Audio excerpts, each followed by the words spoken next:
You can look at a little teeny tiny seed and it has so much potential inside of it in order for it to be a flower or a tree or a massive plant compared to a little teeny tiny seed. But in order for it to become what it has the potential to become, it has to completely destroy every single bit of what it currently is.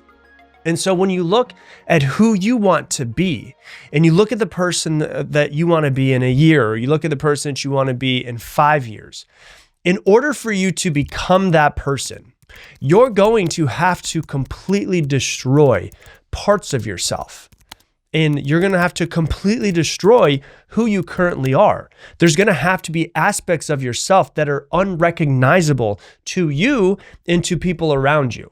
So to change and to become different, you literally have to become different. That's what's interesting about it, is that a lot of people are like, I want change. I want a better life. I want to be better. And they're like, okay, well then you have to change yourself. They're like, nope, not going to do that.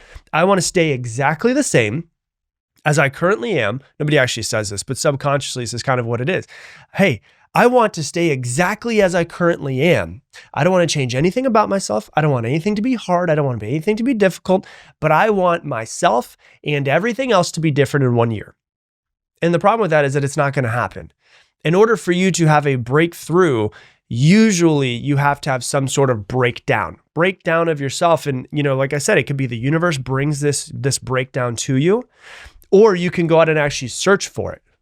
And your life cannot change unless you change. It's crazy to me how much people think that they want their life to be different, but they are completely unwilling to be different. And they think, oh my gosh, like in a year from now, everything's going to be different. And then they don't change. And they're like, I don't know why anything's different. Like everything's exactly the same. It's because you are the person that has to change to create the change. Your life will always be the same if you are always the same. Your life will always be the same if you are unwilling to break down aspects of yourself. Like aspects of yourself have to completely die off and not exist anymore. And in place of that, new aspects of yourself have to be strengthened or have to grow. It's kind of like a forest fire. We see a forest fire and it seems like utter destruction. It seems like one of the worst things ever, right? But if you go to where the location of where a forest fire was a year or 2 years later, what happens is it makes way for new growth. It makes way because the trees were so big where it was before that a lot of the plants that were down below and the smaller trees and the seeds that had been planted down below were not able to get the sun.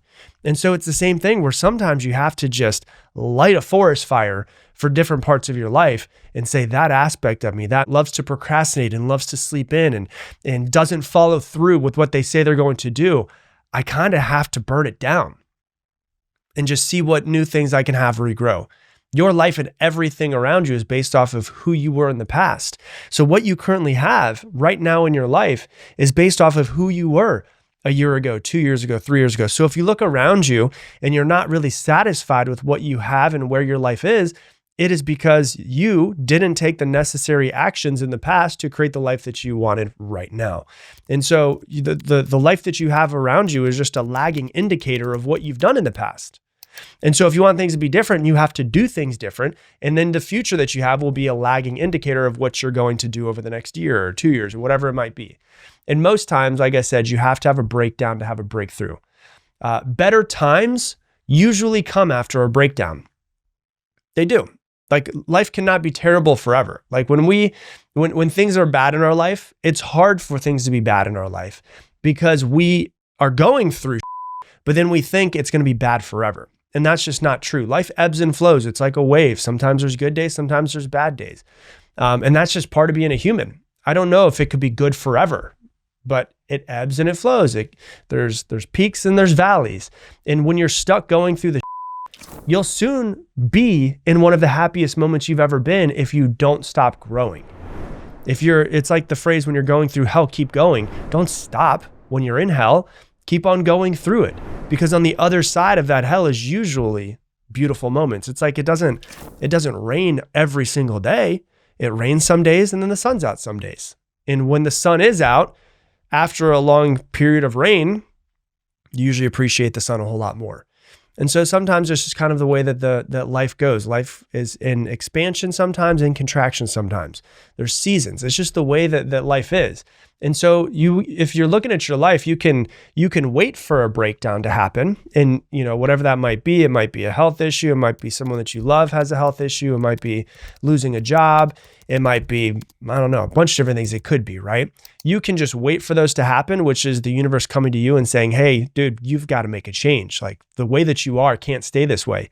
Or you can actually seek out breakdowns and break down certain aspects of yourself the way that you want to. And through that, breakthroughs will come. But it's really hard for us to do. And the reason why is because psychologically, us as humans, we resist change.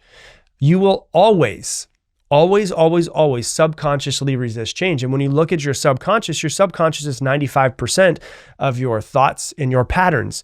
And only 5% of what you do is your conscious mind. So 5%, your entire conscious mind can want change and want something to be different. But that's only 5% of what's going on in your brain. 95% of you is going to resist it. And so the reason why is because change usually means a destruction of who you currently are. And that is a threat to the human mind because there's a lot of unknowns, and unknowns are threats. You won't die from deciding to go on a weight loss journey. You won't die from deciding to get better and grow yourself more. You won't die from those things, but pieces of your old self have to die off. And that's when your ego starts to come in and tries to keep you in the exact same place. Your ego, this character that you believe that you are, has to be destroyed, because who you think you are is not who you are. It's not. It's just someone that's a character you have just woken up and just decided to play every single day. If you're somebody who has just been, oh, I'm not really a happy person. Well, you've just decided to not be a happy person.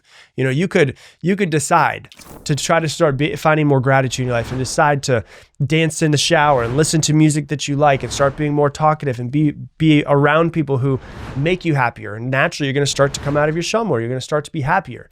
And my favorite example of this, and I've also wrote about this in my book, is Jim Carrey in the movie Jim and Andy. If you haven't seen it, I don't know how many times I've recommended it on the podcast. You have to watch it. It's a documentary about Jim Carrey playing Andy Kaufman, and he is a method actor. So I won't go too deep into it. You can read my book, you can watch the movie, all that stuff. You can go much deeper into it. But basically, he's a method actor. He has to play a person who used to live, and he, as a method actor, he never breaks character. So he becomes this character. And he was so deep in this character psychologically, that at the end of the 4 months of shooting, he forgot who Jim Carrey was, which sounds nuts, right? It sounds nuts to us to be like, how did Jim Carrey not remember who Jim Carrey was? Like, he didn't remember what his beliefs were. He didn't remember what he liked to do, what his hobbies were, any of that stuff. And then he has a quote in the movie where he says, I realize that if I can lose Jim Carrey, then Jim Carrey is just another character that I'm playing, just like Dumb and Dumber, just like The Mask, just like anything else that he's played. And so when you look at who you are, your ego, your character, is just who you have been deciding to play. And so the ego does not like for you to destroy that character, because that's a threat. If you're not that character, who are you? Right? Like if I look at myself and I look at who I am now, I'm not the same person that I was 5 years ago. I'm not the same person I was 10 years ago or 15 years ago. And when I look back to who I was 10 years ago, I would have loved, I've been on this gratitude feeling recently, where I've been trying to force gratitude, I guess you could say, where I've been waking up and trying to be grateful and going outside and think about what I'm grateful for and meditating on gratitude. It's been working really, really well. But I keep thinking, man, myself 10 years ago would have absolutely been like, holy shit, this is a dream life that you currently have. And it's hard for us to be in the moment, because we always want more and more and more, and we want to be better. But I keep thinking to myself 10 years ago, back in 2012, when I was backpacking Europe by myself for 3 months and I was living off of savings, and I was just trying to figure out a way to do something that I love to do, would have been like, holy shit, dude, you have a dream life right now. And I think that to myself over and over again recently. But the person that I was in 2012 could not have the life that I currently have. There's aspects of myself that had to die off, that had to change, that had to grow, that had to evolve. And so I'm not the same person that I was 5 years ago or 10 years ago or 15 years ago. I've destroyed that person. And just like the seed, I had to destroy certain parts of myself. Not all of myself. There's a lot of myself that is the same or even better in certain aspects. But I had to identify certain aspects of myself that needed to change, that needed to die off. And through that forest fire, I had to build a new version of myself. You have to go on that same journey. There's parts of yourself that need to change. Life is about destroying the old version of yourself and making a new one. That's what self-development journey is really about, is realizing there's aspects of ourselves that we need to destroy in order to make way for the aspects of ourselves that we want to strengthen or that we want to start or that we want to grow. It's like knocking down an old building and then building up a new building, right? And it's really, really hard because psychologically we're going to resist. And we have to just understand that we're going to resist, right? Because it's our identity. Like, who are we if we don't have our identity? That's what we think to I don't know who I am. And if I don't know who I am, that's scary. And this is really just the backbone of personal growth, is that you have to lose yourself in order to find yourself. You have to get rid of the side of yourself that you don't want anymore, the pieces of yourself that you don't want anymore. You have to let go of who you think you are in order to build yourself into who you truly want to become. You know, like there's a lot of people that are like, oh, well, I'm lazy, I procrastinate. And when I think about before I discovered the first sales company that I was in, I was just a lazy piece of shit.